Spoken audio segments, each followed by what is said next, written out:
Dominique de parler fort, mais doucement, et autant que faire se peut, d'employer des mots simples, sauf les termes techniques que de toute façon vous connaissez, même si votre français est un peu juste. C'est l'occasion de s'encourager à parler en français. Bien. Ces valides que vous voyez appartiennent à un organisme qui s'appelle PHI, Pharmacie Humanitaire Internationale. PHI, Anjou, une province de France, sont des amis de Sainte-Anne depuis les débuts du projet de l'hôpital, puisque c'est PHI Anjou qui a subventionné, payé, l'installation des fluides médicaux. Je peux vous dire le prix, c'est 92 000 €. Ça fait plus de 400 millions d'ariary. Et nous avons donc une installation de fluides médicaux aux normes internationales. PHI s'engage également à nous soutenir dans l'achat d'oxygène chaque année. Éventuellement, même si c'est très cher, on n'en a pas encore eu l'emploi du protoxyde d'azote. À l'hôpital Sainte-Anne, il y a du protoxyde d'azote. Pour vous dire les choses, à la clinique d'Ilaf, qui est une clinique pour personnes qui ont de l'argent, les mêmes techniciens qui ont fait ici ont également fait Ilaf. Et les techniciens de me dire que Ilaf a l'installation, mais ils n'utilisent pas de protoxyde d'azote parce que c'est trop cher. Ah. Oui, monseigneur. On est en réunion, monseigneur. On est en réunion de formation. Il a été opéré ce matin, tout va bien. Il est remis à neuf. Voilà, monseigneur. Merci, monseigneur. Voilà, donc PHI a considérablement beaucoup investi dans cet hôpital. Et comme vous pouvez le voir ces jours, PHI devient un partenaire de l'hôpital Sainte-Anne, en ce qui concerne plus particulièrement leur domaine, c'est-à-dire la pharmacie. Alors vous avez là-bas, vous avez Marie, qui est pharmacien, docteur en pharmacie. Vous avez à côté, vous l'avez vu au mois d'avril dernier, Patricia, qui est également docteur en pharmacie. Parce qu'on peut être pharmacien sans être docteur. C'est quasiment pareil, mais on fait un petit truc en plus. On fait une thèse, on a son doctorat. Et qui a également, mais ça tu vas le dire, Patricia, sur le plan humanitaire. J'ai un diplôme universitaire de pharmacie humanitaire. Voilà. Et vous avez donc ces PHI Anjou, une province au centre de la France, qui touche la province d'où je viens. Et vous avez une ex-centrée, vous avez le docteur Dominique Leduc, qui est faction, le travail que fait le docteur Dominique avec vous dans chaque service. Par exemple, la mise en place, avec l'aide des médecins et des surveillants, d'une pharmacie d'urgence si la dispensatrice qui est Davia Mondra ou moi-même ne sommes pas là. Et puis la mise en place de l'informatisation de l'ensemble de l'hôpital, dans le fond. La pharmacie, le secrétariat et les services. C'est-à-dire que maintenant, les médecins sur l'ordinateur de leur service, ils pourront consulter la liste de tous les médicaments qui sont à l'hôpital. Le nombre et les dates de péremption. Et bien évidemment, la pharmacie, Diamundra ou moi-même, on encouragera les médecins quand on verra que entre deux médicaments, ils ont le choix, mais il y a un médicament qui va bientôt se périmer et vaudra mieux le privilégier. Alors, voilà, ça c'est une évidence. Voilà. Et puis, donc voilà pour les services, donc ça va rendre service aux médecins, savoir ce qu'il y a dans cette pharmacie.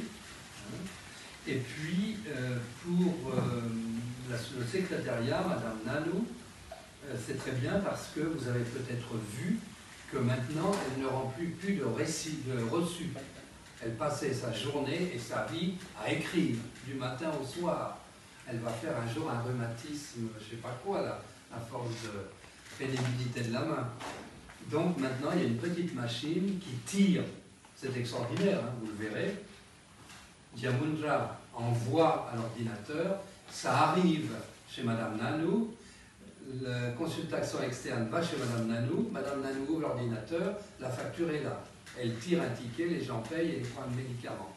Vraiment, ça va être plus facile. Umurakukua, ni achat ni Madame Nanou, ni achat ni Diamundra, ni pharmacie, puis ni achat Nanou, médecin, chimie personnelle, Manoutoul. Bien évidemment, tout ça arrive sur mon ordinateur à moi, dans mon bureau. C'est-à-dire, mi Javacha, si il a ni docteur, ni service ni.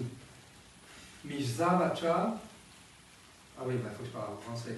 Il y a des choses que les médecins n'ont pas besoin dans le service, donc ce n'est pas sur l'ordi. Il y a des choses que n'a pas besoin la secrétaire sur son ordinateur, ça n'y est pas non plus.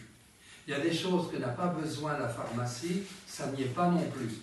Par contre, tout arrive chez moi. Depuis mon bureau, je peux tout contrôler. À l'unité près, au comprimé de paracétamol près. Donc c'est vraiment un grand progrès qui n'est pas, je vous le dis, ça en fait partie. C'est-à-dire la confiance, ça c'est une, comment dire, c'est une règle qu'il nous faut retenir, quelqu'un va me le traduire en malgache, la confiance n'exclut pas le contrôle.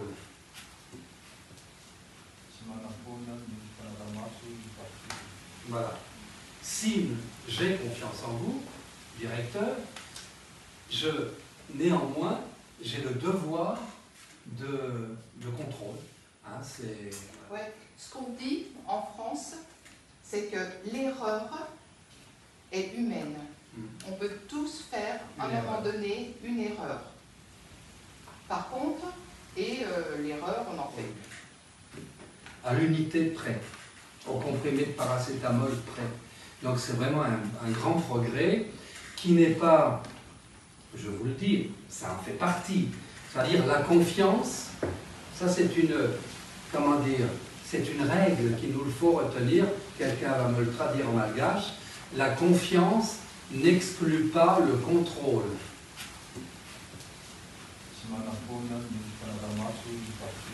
Voilà. Si j'ai confiance en vous, directeur, néanmoins, j'ai le devoir de contrôle. Hein, ouais. Ce qu'on dit en France, c'est que l'erreur est humaine. On peut tous faire, à un moment donné, une erreur.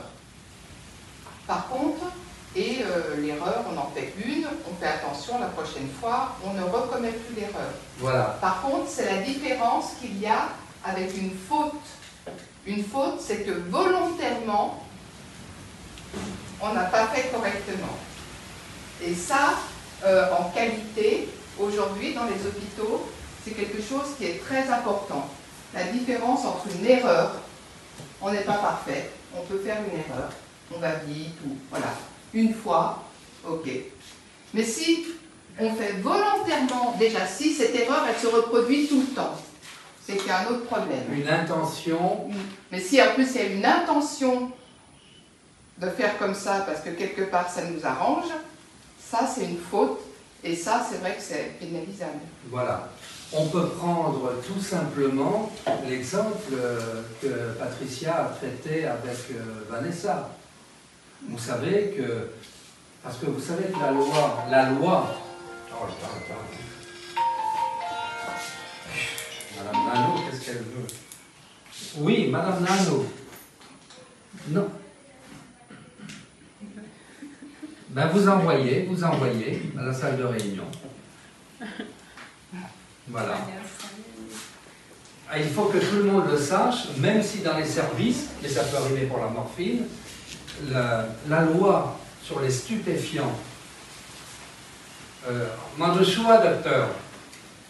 Bonjour, docteur. Voilà le docteur Hafez, nouveau chirurgien de l'hôpital public. Bienvenue, docteur Tongashoa. Romano Bucaso, Mano introduction à eau et avion du docteur Dominique qui a nommé. La loi sur les stupéfiants en France et à Madagascar est la même. Je ne sais pas comment on procède dans les hôpitaux publics, mais nous ici à l'hôpital Sainte-Anne, comme vous pouvez le voir, le savoir, le vivre, l'exigence est très grande. Par exemple, mais ça tu peux expliquer Patricia peut-être. On va développer un peu plus les précautions standards. Donc c'est des mesures qu'on doit prendre avec tous les patients qui servent à protéger aussi bien le personnel que les patients. Ce matin, on en a parlé un petit peu avec Fabrina, voilà. Donc voilà, il y a des choses comme ça qu'on va voir. Et puis alors ensuite, on assistera sur 3 points essentiels. Alors, le lavage de mains. Et je veux revoir 2-3 petites choses avec vous. Ensuite, on verra l'entretien du matériel médico-chirurgical, un petit peu plus en détail. Et le 3e point qu'on verra, c'est bien évidemment l'hygiène de l'environnement. Et quand je parle du matériel, avant, c'est certes du matériel médico-chirurgical, mais j'insisterai sur un point particulier qui est tous les contenants à excréta. Ça peut être les selles des patients, ça peut être des urines, ça peut être du sang. Ça, c'est très important. Ok, on verra pourquoi. Alors, tout de suite, un petit rappel qui va prendre 5 minutes. Est-ce que vous connaissez, est-ce que quelqu'un, là dans la pièce, peut me dire la différence qu'il y a entre une salissure et un micro-organisme?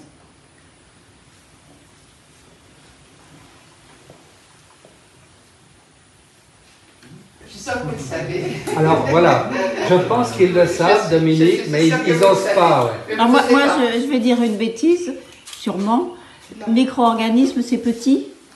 C'est plus petit, oui. C'est plus petit? Voilà. Oui, c'est pas visible, la salissure est visible, mais elle peut ne pas l'être. Voilà, tout à fait. Donc, le micro-organisme, déjà, il est invisible. Les micro-organismes, ils mesurent quelques microns, donc on ne les voit pas avec nos yeux. Par contre, quand on est un professionnel, on sait où ils sont, les micro-organismes, et on les voit. Moi, si je fais des prélèvements, je vous trouve des micro-organismes, et je sais lesquels je vais trouver à quel endroit. Vous voyez? Voilà. Donc, les micro-organismes, c'est déjà tout petit. Les salissures, c'est souvent plus gros, on est d'accord. Ils sont visibles à l'œil nu. Hein. Mais, comme le dit le père directeur, parfois on ne les voit pas. Par exemple, sur cette table-là, cette partie-là, moi je ne vois pas de salissure, mais il y en a. Ok? Donc vous voyez que l'appréciation visuelle peut être trompeuse. Deuxième différence entre une salissure et un micro-organisme. Salissure, objet inanime. Oui, exactement. La salissure, elle est inerte. elle ne se multiplie pas, elle ne vit pas. Alors que exactement, un micro-organisme, c'est un organisme vivant, il va se multiplier. Et quand est-ce qu'il se multiplie, le micro-organisme? Principalement, quand la température se situe entre 20 degrés et 40 degrés, donc Madagascar, bravo, et puis quand il y a aussi de l'humidité, de l'eau. Ok? Donc, invisible, visible, inerte, et celui-ci, il est vivant. Qu'est-ce que vous pouvez me dire encore sur les micro-organismes?